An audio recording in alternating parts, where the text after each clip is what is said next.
ज़्यादातर लोग वर्कआउट करना इसलिए नहीं छोड़ते क्योंकि वो वीक होते हैं। वो इसलिए वर्कआउट करना छोड़ देते हैं क्योंकि वो डायरेक्शन लेस होते हैं। इंस्टाग्राम खोलो तो कोई मसल अप्स मार रहा है, कोई हैंडस्टैंड कर रहा है।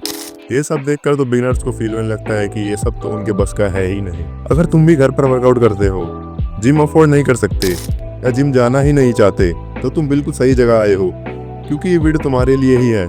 कैलिस्थेनिक्स कर तुम अपने घर पर ही रहकर एक अच्छी खासी फिजिक डेवलप कर सकते हो और उसके साथ साथ तुम एक अच्छी खासी स्ट्रेंथ भी बिल्ड कर सकते हो without using any fancy machines and any equipment. Calisthenics में तुम्हारा खुद का वेट ही तुम्हें ग्रो करने में हेल्प करता है। भले ही कैलिस्थेनिक्स से तुम स्लो ग्रो करो, लेकिन कैलिस्थेनिक्स के गेन्स इंसेन होते हैं और इसको प्रैक्टिस करके जो तुम बॉडी मूवमेंट्स अचीव करोगे वो और भी ज्यादा नेक्स्ट लेवल और इम्प्रेसिव लगते हैं। कैलिस्थेनिक्स के स्टार्टिंग में तुमको सब कुछ ऑकवर्ड लगेगा, तुमसे पुशअप्स नहीं हो पा रहे होंगे, तुम्हारे पुलअप्स भी जीरो होंगे और तुमको मिरर में अपनी फिजिक देखकर लगेगा कि क्या ही होगा मेरा।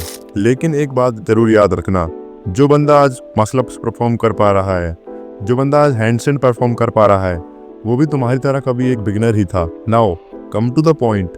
मैंने तुम्हारे लिए एक perfect 30 days beginner friendly road map design किया है, जो कि तुम्हारे कैलिस्थेनिक्स जर्नी को एक गुड स्टार्ट देगा और तुम्हारी डिसेंट स्ट्रेंथ बिल्ड करेगा। ये टोटल 3 फेजेस में डिवाइड है, जिसमें हर एक फेज 10 डेज का है। सो हमारा पहला फेज डे 1 से लेकर डे 10 तक होगा। इसमें तुम अपना फाउंडेशन बिल्ड करोगे। इन 10 डेज में तुमको ये वर्कआउट करना है। Incline pushups 3 set 10 reps, knee pushups 3 set 8 reps for building chest and building push-up strength. Squats 3 set 15 reps for legs. Plank 3 set 20 seconds for building core.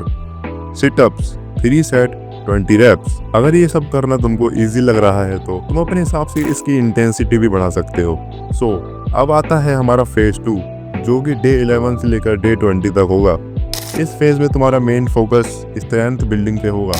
इस फेज में तुम ये वर्कआउट फॉलो करोगे। Normal push-ups 4 set 10 reps for building chest.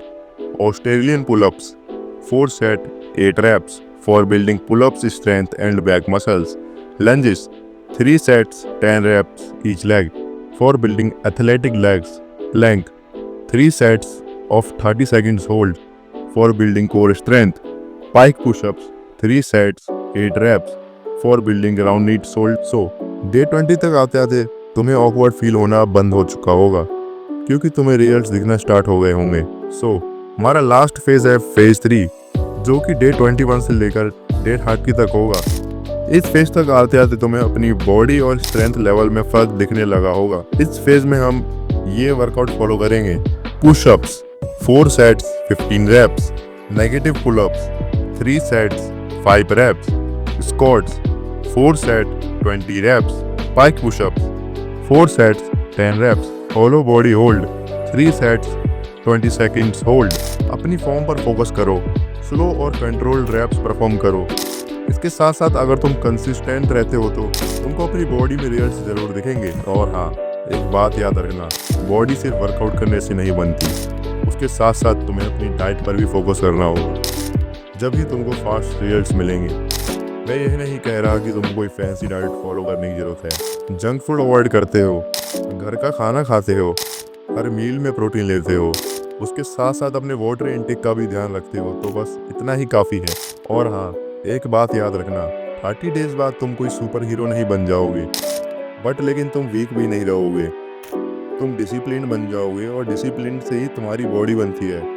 Start simple and stay consistent, that's it at last. मैं यही बोलूँगा कि अगर तुमको ये वीडियो थोड़ी सी भी इंफॉर्मेटिव लगी हो तो प्लीज़ लाइक कर देना, और हाँ, सब्सक्राइब करना बिल्कुल भी मत भूलना, because we don't inspire, we expose reality.